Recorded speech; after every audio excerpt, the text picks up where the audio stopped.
व्यक्तित्व क्या है? इसकी बहुत सारी परिभाषाएं हैं।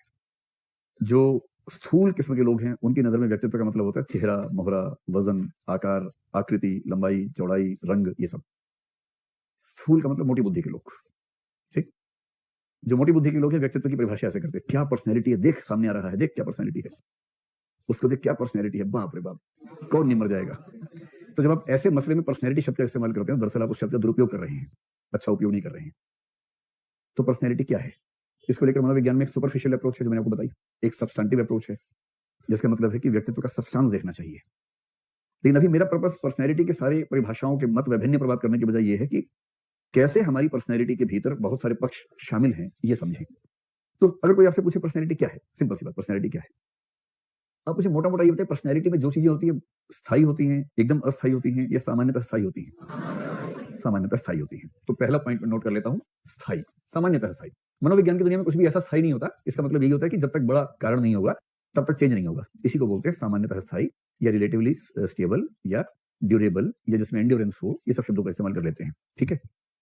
अब आप ये बताएं कि जैसे कोई आपसे कहे कि आपने कहा कि मैं एक व्यक्ति से मिला, क्या पर्सनैलिटी थी उसकी, और उसने कहा उसके बारे में कुछ बताओ, और आपने कहा उसके बारे में क्या बताऊं क्या बताऊं क्या बताऊं। पहली बात यह कि उसकी 2 आंखें थी। आपने यहां से शुरू किया। उसने कहा अच्छा थोड़ा और बताओ।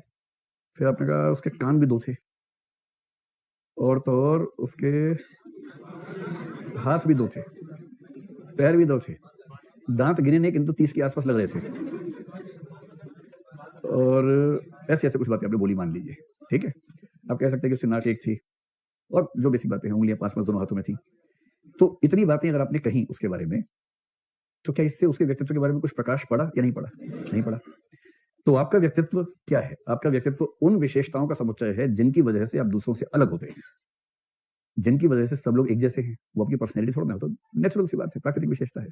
सबके 2 हाथ हैं, सबके 2 पैर हैं, इसमें क्या खास बात है? लेकिन जो चीज आपको सभी से या अधिकांश से अलग कर देती है उसको बोलते हैं व्यक्तित्व। और वो एक चीज नहीं होती है। आपके अंदर मान लीजिए 10 ऐसी चीजें हैं, उनमें से एक आपको 80 से अलग कर देगी, दूसरी 60 से अलग करेगी, तीसरी 40 से अलग करेगी, चौथी 70 से अलग करेगी, पांचवी 90 से अलग करेगी, और इन पांचों का कॉम्बिनेशन 99 से अलग कर देगा। क्योंकि अलग अलग विशेषताएं आपके पास हैं और उनका यूनिक कॉम्बिनेशन आपके पास है, वो यूनिक कॉम्बिनेशन सिर्फ आपके पास है।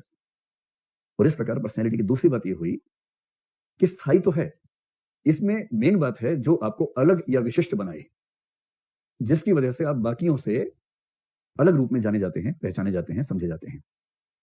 और होता क्या है, ये अलग कौन सी चीजें होती हैं? तो इसके लिए हम एक शब्द का इस्तेमाल कर लेंगे कि इसमें बहुत सारी विशेषताएं होती हैं, और इसलिए कुछ लोग कहते हैं कि पर्सनैलिटी क्या है?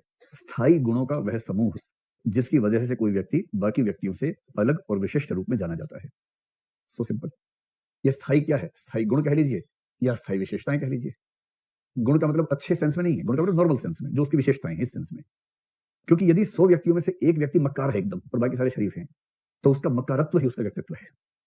तो ये पूछेगा बताओ उसके बारे में, एकदम मक्कार आदमी है, यही चीज उसको बाकियों से अलग कर रही है। पर मक्कार होना गुण नहीं है उस सेंस में, अच्छी वाली सेंस में, विशेषता वाली सेंस में है कि बाकियों से अलग है इस सेंस में।